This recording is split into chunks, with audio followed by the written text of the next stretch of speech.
The night still haunts me, a chilling echo in the quiet corners of my mind. It was a week ago, a seemingly ordinary night that twisted into something extraordinary, something unsettling.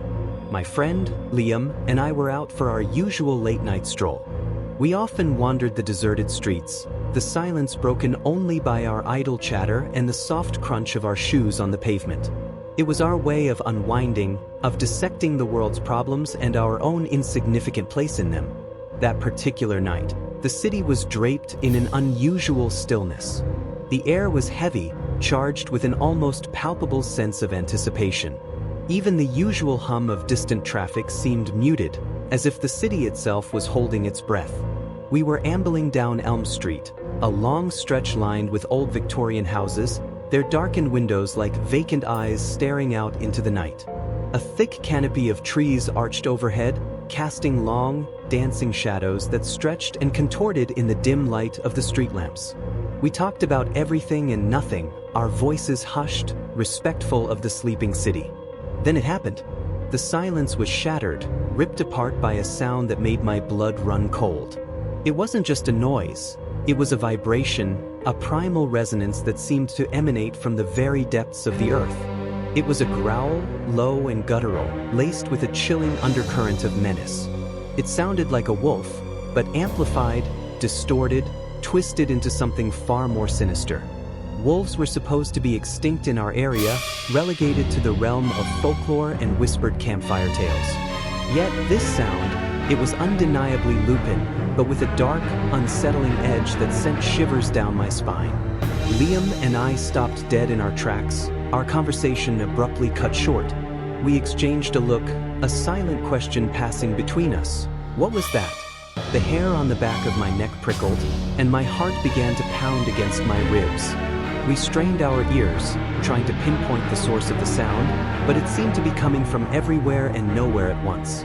Curiosity, that dangerous and often foolish human trait, got the better of us. Despite the creeping unease that gnawed at me, I felt a strange compulsion to investigate. Liam, ever the pragmatist, hesitated for a moment, his brow furrowed in concern. But the pull of the unknown was too strong to resist, and he eventually nodded in agreement. We crept forward, our footsteps muffled by the soft earth beneath our feet. The growling continued, growing louder, closer, each pulse of sound sending a fresh wave of fear through me. We followed the sound, our senses on high alert, our eyes scanning the darkness for any sign of the creature that was making that terrifying noise. And then we saw it. It was lurking in the shadows beneath a towering oak tree, its silhouette barely visible against the backdrop of the dark foliage. At first, it looked like a large dog, its form hunched and indistinct. But as we moved closer, the illusion quickly dissolved, replaced by something far more disturbing. The creature was massive, its body low and powerfully built, like a hyena. But its head was unmistakably wolf-like, with a long, sharp snout and piercing eyes that seemed to glow with an eerie light in the darkness. It was a grotesque amalgamation, a chimera of predator and scavenger, a creature that defied the natural order. Its fur was the color of pitch, an unbroken black that seemed to absorb the light around it, making it blend seamlessly with the shadows. We stood there, frozen in terror, our minds struggling to comprehend what we were seeing. Was it real?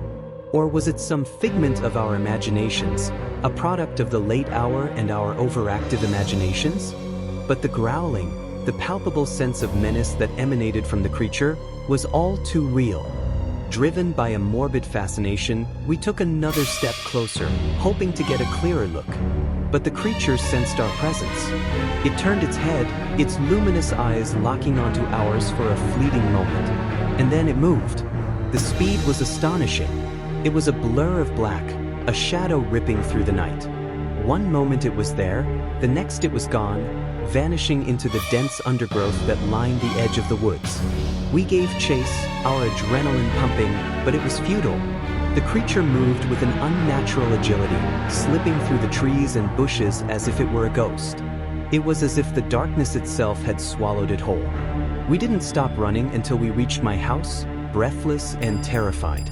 We burst through the front door, our hearts pounding in our chests, our minds reeling from what we had just witnessed. The image of that creature, that impossible hybrid of wolf and hyena, was seared into my brain. I couldn't shake the feeling that we had seen something unnatural. Something that defied explanation. Something that belonged to the realm of nightmares. I told my dad everything. He listened patiently, his expression growing more serious with each word. When I finished, he was quiet for a long moment, his gaze fixed on some distant point in the room. Finally, he spoke, his voice low and hesitant. "That animal," he said slowly, "is what some people call a sheeb. Legend says it's the offspring of a female hyena, an acericon, and a male wolf." He paused, his eyes meeting mine. "But," he added, a flicker of doubt in his eyes, "it's just a story, a local myth. I don't know if they're real." "A myth," that's what he said. But I knew what I had seen. And the image of that creature, that impossible combination of predator and scavenger, that unsettling feeling of something ancient and wild, still haunts my dreams. It's more than just a story to me. It's a chilling reminder of the things that lurk in the shadows, things that defy explanation, things that make you question the very nature of reality. And I know deep down that I'll never forget that night.